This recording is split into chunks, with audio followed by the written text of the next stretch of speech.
Her long, fox-like ears twitched with disdain, her golden eyes narrow as she stood at the doorway of the university dorm room. The official from the interstellar exchange program had just left, leaving the two of them alone. Now Ethan and Princess Solari Vayari were to be roommates. Ethan was an ordinary engineering student. Brown hair, average height, average life. He never thought he'd share a roof with royalty from another world. But the Vayari people had signed a peace and knowledge-sharing treaty with Earth. As part of the cultural exchange, Solari would study human customs here. She crossed her arms and flicked her fluffy tail with irritation. "I still don't understand why I must live with a human," she said sharply. "I hate humans. They are noisy, careless, and greedy." Ethan raised his eyebrows. "Nice to meet you too," he said dryly. Solari's ears twitched again. She lifted her chin proudly. "Don't take it personally. I hate all humans equally." Ethan gave a small laugh. "That makes me feel so much better." He rolled his suitcase to the side of the room. "Look, I'm not thrilled either. But we're stuck together. Let's just try not to kill each other, all right?" She sniffed, walking to her side of the dorm, where she placed a few shining objects crystals that glowed faintly and an embroidered cloak of royal purple. She moved with the grace of someone raised in a palace. But there was a stiffness, too, like she was ready for an insult at any moment. Ethan shrugged. "Fine by me." First night's life with Solari was tense. During the day, she ignored him unless she wanted to complain. She said humans wasted water when they showered too long. Humans cooked food without proper spices. Humans talked too loudly in the halls. She reminded him every hour that she did not like him. And yet, at night, Ethan noticed something strange.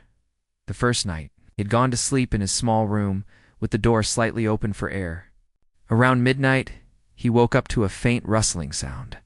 Sitting up, he saw a shadow curled up on the floor just outside his door. It was Solari. She had pulled a thin blanket over herself, lying sideways, her tail wrapped around her body like a shield. Her face was peaceful, nothing like her usual sharp glare. Ethan blinked in surprise. "What the?" He thought about waking her, but decided against it. If she wanted to explain, she would. He went back to sleep. The next night, the same thing happened. And the night after? By the fourth night? Ethan couldn't hold his curiosity anymore. The question the following morning. He leaned against the doorway as she brushed her long silver hair. "All right, princess," Ethan said. "Why do you sleep outside my door?" Her comb froze in her hand. For a moment she looked startled, but then her royal pride returned like a mask. "I don't know what you mean," she said flatly. "Oh, come on." Ethan folded his arms. "Every night you're there. Do you think I'm blind?" Her golden eyes flashed. "Perhaps I simply prefer the hallway." Ethan chuckled. "Yeah, sure. People always love hard floors instead of soft beds." Her tail flicked with irritation. "It is none of your business where I rest."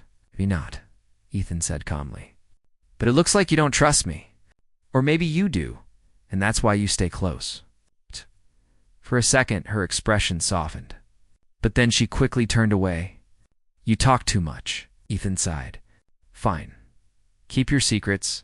Just don't trip anyone in the hallway." But inside, he couldn't stop thinking. If she hated humans, why did she choose to sleep near him? A campus full of Izat, the University Solari quickly became the center of attention. Students whispered when she walked past. Some admired her exotic beauty, the tall, fox-eared princess with flowing silver hair. Others mocked her arrogance. One afternoon in the cafeteria, Ethan saw a group of students cornering her. "Hey, fox girl," one sneered. "Think you're too good for human food? Or maybe you're just scared of our germs." Solari's ears flattened. "You dare insult me?" she hissed. The group laughed.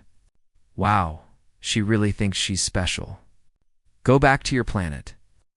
Ethan stood up from his table and walked over. "Hey, back off." The group turned. "What? You're her guard dog now?" "Maybe," Ethan said evenly. "But you'll regret it if you keep bothering her," the students muttered, but eventually walked away. Solari looked at Ethan in surprise, her tail twitching nervously. "You didn't need to do that," she said stiffly. Yeah, I did. Ethan picked up his tray. That's what humans do when someone's being treated unfairly. She didn't reply, but later that night, Ethan noticed she placed her blanket even closer to his door. Hidden threats as weeks passed, rumors spread. Some said, not everyone in Solaris. Kingdom wanted peace with Earth. A radical faction believed she was betraying her people by living among humans. Ethan didn't pay much attention until one cold night when everything changed. It was just past midnight. Ethan was half asleep when he heard a strange metallic sound outside the dorm, like claws scratching at metal. Then a faint click. He sat up. His door creaked open slightly. A dark figure slipped inside. Ethan's heart pounded. He reached for the closest thing his desk lamp had, hurled it at the intruder. The figure staggered, hissing in a language he didn't understand. A blade glimmered in the dark celery. Ethan shouted. She bolted awake from the hallway. When the assassin lunged at Ethan, she cried out in fear. Without thinking, Ethan grabbed his toolbox. He swung a wrench, knocking the blade aside. Sparks flew as the intruder's device hit the ground. Solari backed against the wall, trembling. Ethan grabbed her wrist. Move. Together, they stumbled out into the hall, Ethan dragging her toward the stairwell. The assassin followed, but Ethan threw a fire extinguisher. Knocking him back long enough for alarms to blare, security forces arrived minutes later. Capturing the attacker, the truth revealed when the chaos settled. Solari sat on the dorm steps, her hands shaking. Ethan sat beside her, still catching his breath. They came for me, she whispered. I thought they would not reach Earth so soon. Ethan glanced at her. You knew this was possible? She nodded weakly. There are those who want me dead. They say I am too friendly with humans, that I will bring weakness to my people. Ethan stared at her. So that's why you stayed by my door. You were afraid. Her ears lowered, her pride crumbling in the night air. I could not admit it. A princess must never show fear. But near your room, I felt safe. Ethan was silent for a moment. Then he said softly, You don't have to pretend around me. Not anymore. For the first time, Solari didn't argue. She simply lowered her head, faint shimmer of tears in her golden eyes. Dawn of change. When morning came, the university tightened security. Guards were stationed in the dorms. But Ethan noticed one thing hadn't changed. Solari still laid her mat outside his door. Only now, she didn't try to hide it. That night, as she settled onto the floor, Ethan leaned against the doorway. You know, the bed's softer, he said gently. She looked up at him with a small, tired smile. I still do not like humans, she said quietly. But I do not hate all of them, Ethan chuckled. Guess that's progress. She nodded, her eyes closing as she rested her head on the blanket. And for the first time, Ethan realized the walls around her heart were slowly breaking. But deep inside, he knew this was only the beginning. The danger wasn't over, and neither was the strange, fragile bond forming between them. The morning after the attack, the university looked different to Ethan. The quiet campus with its trees and stone, walkways now felt like a battlefield waiting to happen. Security guards patrolled in pairs. Cameras scanned every hallway. Solari walked beside him in silence. Her ears twitched at every sound. She no longer hid her unease. The proud masks she wore when they first met had cracks now. And Ethan saw the girl behind the princess. They had been moved from the old dorm to a secure facility nearby. The building had stronger doors, reinforced windows, and a guard at the entrance. But strangely, Solari still carried her folded blanket. That night, Ethan smiled faintly when she placed it outside his door again. You know, princess, he said, leaning against the doorframe, this place has triple locks and 2 guards downstairs. You don't really need to sleep there anymore. Her golden eyes met his. Perhaps not. But I sleep better near your room. Ethan chuckled, shaking his head. Guess I should be honored. Small changes over the next week. Ethan began to notice small changes in Solari. She still called humans loud and messy. She still rolled her eyes at his jokes. But when she thought no one was looking, she listened closely when he explained human customs. She asked questions in quiet moments. One evening, Ethan found her sitting in the kitchen, staring at a bowl of instant noodles. "What is this?" she asked suspiciously, poking the steaming noodles with chopsticks. "Dinner," Ethan said, laughing. "You don't cook much, do you?" "In the palace, others cooked for me." She sniffed. "This looks strange." "Try it," Ethan encouraged. She hesitated, then took a small bite. Her ears flicked in surprise. "It's not terrible." Ethan grinned. High praise. From then on, she began trying more human foods, sometimes complaining, but always finishing the bowl. Late at night, when she settled outside his door, they began to talk. At first only a few words, then longer conversations. She told him about the gardens of her palace filled with glowing flowers, about her tutors who always told her humans were selfish creatures. And yet, she said one night softly, "You risked your life to protect me." "Why?" Ethan shrugged. "Because it was the right thing to do. That's what we humans are best at, helping when it matters most." She was quiet for a long moment. Then she whispered, "I don't understand humans." Ethan smiled gently. "That's okay. Most humans don't understand humans either. The threat grows, but peace never lasted long." 2 weeks later, Ethan's class trip was interrupted by news. Another attack had been stopped in orbit. Solari's enemies had smuggled assassins on a supply ship, but Earth's patrol intercepted them. Solari grew restless. "I should return home," she told Ethan one night. "I bring danger to your people." "Oh," Ethan said firmly. "You're safer here, and I'm not letting you face this alone."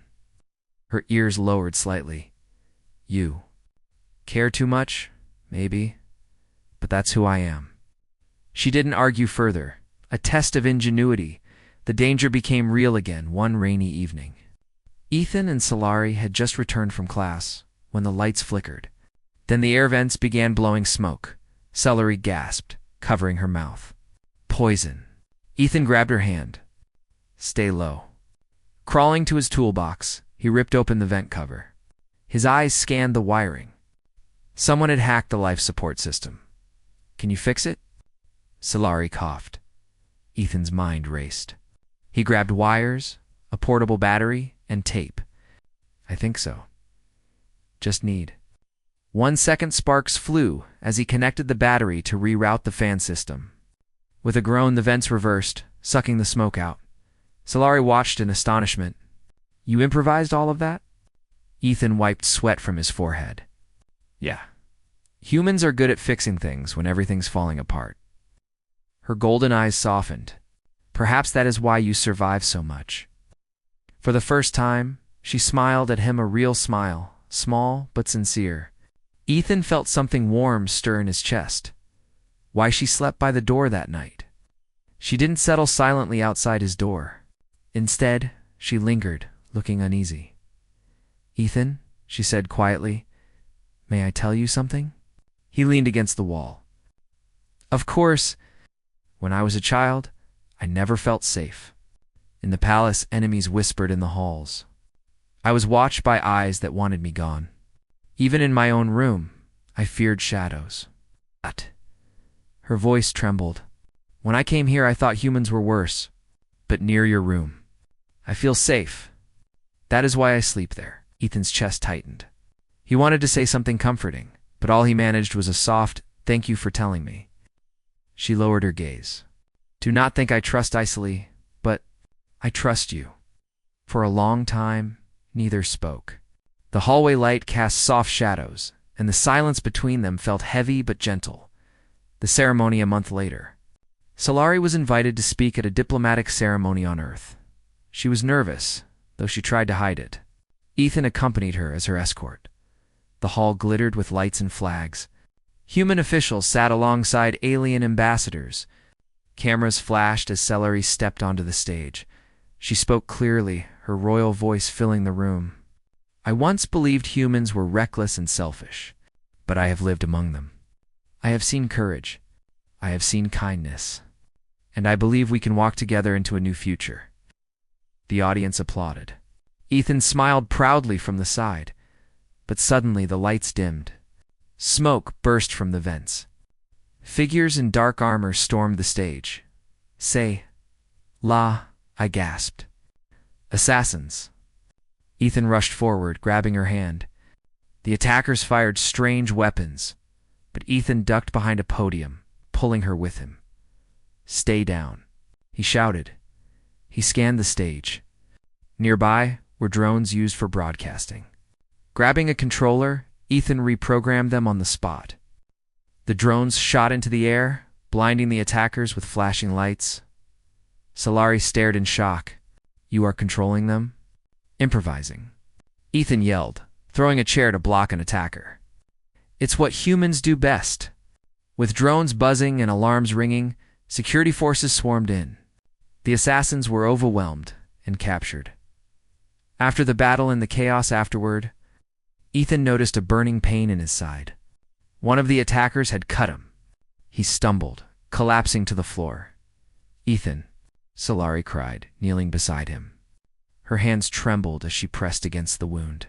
"Stay awake, please." He managed a weak smile. "You're safe. That's what matters." Tears filled her eyes. "You fool. You care too much for others. Even me." As medics rushed in, Ethan faded into unconsciousness with her voice echoing in his ears. The princess, by the door when Ethan woke days later in the hospital. The first thing he saw was silver hair resting against his arm. Solari was sitting by his bed, asleep in a chair. A folded blanket lay on the floor beside the door. When she stirred awake, her golden eyes were red from tears. She leaned closer, her voice trembling. "I used to say I hated humans," she whispered. "But the truth is, I was afraid of needing someone. You showed me that needing someone is not weakness." Ethan smiled faintly, his voice hoarse. "Needing someone makes us stronger." Solari's ears lowered, and for the first time, she did not hide her feelings. She squeezed his hand tightly. "From now on, I will not sleep near your door because of fear. I will do it because I choose to stay close." Ethan chuckled softly. "Guess I can live with that." And in that quiet hospital room, the walls between princess and human finally broke, replaced with trust, companionship, and something deeper neither could deny.